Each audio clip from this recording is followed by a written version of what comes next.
Good morning friends. आज हम किस्मत किस्से कहानियाँ के 15वें एपिसोड पर अमृत कौर की बात करेंगे।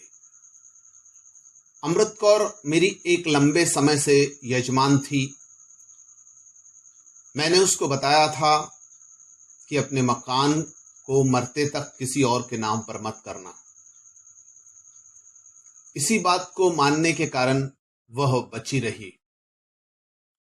गुरुद्वारा महान गुरु नानक साहब गोल्फ लिंक साउथ दिल्ली में लंगर सेवा करने अमृत कौर अक्सर आती थी।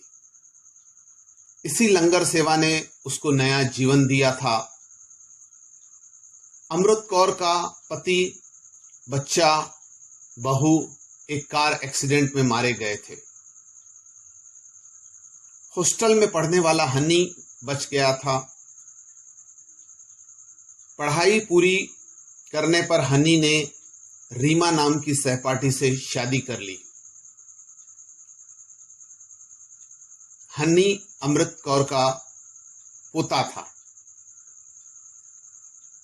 नई दिल्ली के पटेल नगर की कॉलोनी में अपने दादी के मकान में हनी और रीमा रहते थे। दादी को उन्होंने मेहमान बना दिया था। सुबह सुबह अपनी अय्याशी में दादी अमृत कौर को वे रुकावट के रूप में देखते थे। अमृत कौर को दोनों बाहर घूमकर आया करो,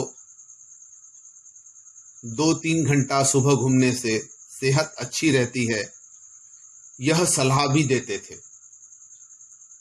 अमृत कौर शाल ओढ़कर मजबूरी में घूमने निकल जाती थी। दूसरी कॉलोनी के अनजान किराएदार ने एक दिन अमृत कौर को काम वाली बाई समझ लिया। अमृत कौर की हालत हनी और रीमा ने वैसी ही बना दी थी। प्यार से अमृत कौर को बुलाकर उन्होंने चाय पिलाई। सुबह 2 घंटे बच्ची को देखभाल करने के लिए 5,000 रुपये महीने का ऑफर भी दिया। अमृत कौर को यह बात जच गई। बच्चों को भी आजादी मिलेगी, वह यह सोचने लगी। अमृत कौर ने महीनों काम करके अच्छी रकम जमा की थी। अमृत कौर यह रकम गुरुद्वारा महान Guru Nanak Sahib golf link south Delhi की लंगर सेवा में एक एफडी के रूप में देना चाहती थी। एक दिन अमृत कौर ने अपने काम की बात हनी और रीमा से छुपा के रखी थी। बाकी पैसों की तरह वे भी इसे हजम कर जाते, यह उसको डर था। अमृत कौर का एक एक पैसा हनी और रीमा हजम कर चुके थे। एक दिन रीमा को 500 का नोट दिख गया, जो अमृत कौर गलती से अपने कमरे में कहीं भूल गई थी। उसे अमृत कौर पर शक हुआ। उसने कमरे की तलाशी ली।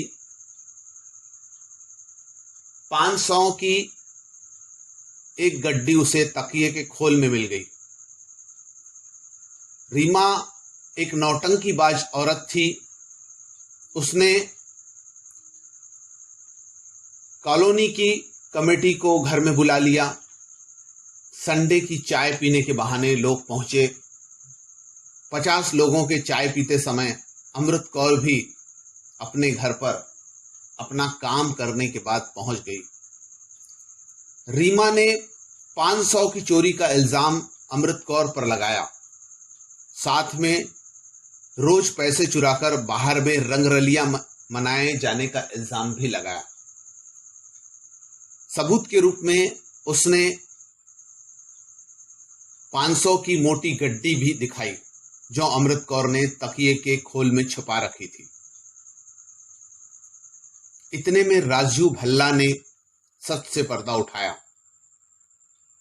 उन्होंने कहा कि यह नोटों की गड्डी उनके यहां काम करके कमाई गई रकम की है। इसमें से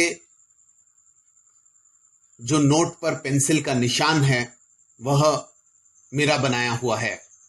अमृत कौर मेरे ही यहां बच्चों को संभालने का काम करती थी। मेरी पत्नी ने माताजी को तनख्वाह में यह नोट दिया था। यह हमारे यहां सुबह 2 घंटे बच्चे की देखभाल करती है। तुम लोग इसी के घर में रहकर मालिक को ही चोर बता रहे हो। इस तमाशे के बाद रीमा और हन्नी मुंह दिखाने लायक नहीं रहे। वे अमेरिका चले गए। अमृत कौर अपने मकान में अब छोटे बच्चों का बेबी होम चलाती है। यहाँ आसपास की कामकाजी महिलाएं अपने बच्चों को छोड़कर जाती थी। अमृत कौर की मदद करने के लिए 2 विधवा महिलाएं भी है जो अमृत कौर के साथ रहती है। तीनों गुरुद्वारा महान गुरु नानक साहब साउथ दिल्ली में लंगर सेवा करने आते हैं। अमृत कौर की तरह अन्य महिलाओं ने यह बात ध्यान में रखनी चाहिए कि अपनी संपत्ति को मरते तक अपने ही नाम पे रखे, किसी और के नाम पे कभी ना करे, नहीं तो अमृत कौर की तरह उन्हें अपने पोतों का मोहताज होना पड़ेगा। धन्यवाद।